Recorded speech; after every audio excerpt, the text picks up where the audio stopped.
So you look up the movie Happy Together film analysis on YouTube. And what you'll find is a bunch of mumble-jumble film analysis about how the director uses the color red against the color orange, signifies the solitude or the pontification of the strength of the character, and the wide-angle lenses signifies their isolation and contempt for society. I mean, this is the kind of stuff that they sell you in film schools to justify themselves for the extortionate fees. But let me save you a bunch of money and time. Thing is, this film was famous for when Wong Kar-wai and Christopher Doyle went to Argentina, the furthest place they can imagine from Hong Kong, just like the characters. And they went on an adventure. They had no script. They went and just did it. The year was 1997, the year of Hong Kong's handover from the British to the Chinese. At this time, there was a lot of unknown. This was an exciting time for Hong Kong New Wave. The new generation of filmmakers weren't stuck by dogma, as many households in Hong Kong didn't even have televisions at the time. Much like the French New Wave, the rebellion is what brought so much innovation.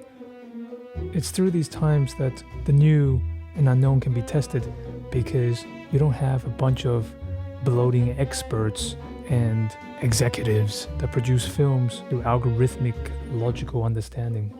This kind of unknown and ecstatic energy is what attracts me to his films and to return to it over and over. Of course, we can reverse analyze the styles and techniques. The step printing represents the speed and time and how isolated people feel. But like this, we miss out on why the film stood against the test of time compared to other films of the same year like Liar Liar.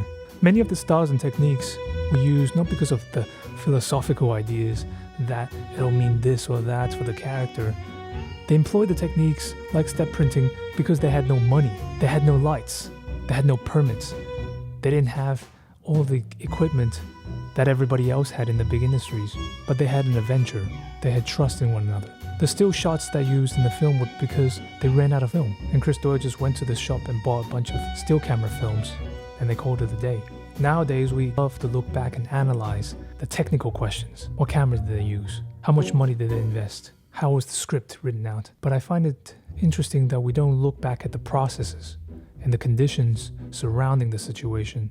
On the subject of Hollywood and the big studios, Joan Didion writes all the way back in the 70s that the studios are morgues, that they are shuttered up, that in New Hollywood, the studio has no power, the studio has. But with all these ownership of intellectual properties and hyper-capital machines, why do we watch any of this crap then? I'm curious about you. Why do you watch any films?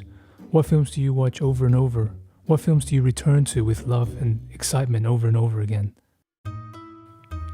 Okay, so for Happy Together, on the Ayoto analysis, this film looks at diasporic men outside of their known spaces.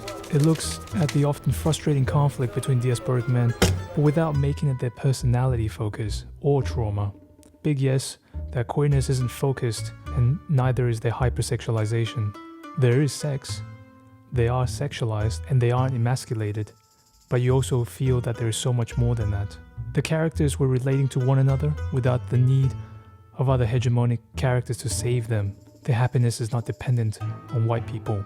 The characters are not stereotyped into gang memberships, living on housing estates, running corner shops, or being high-caste medical professionals. This is a solid top SS tier.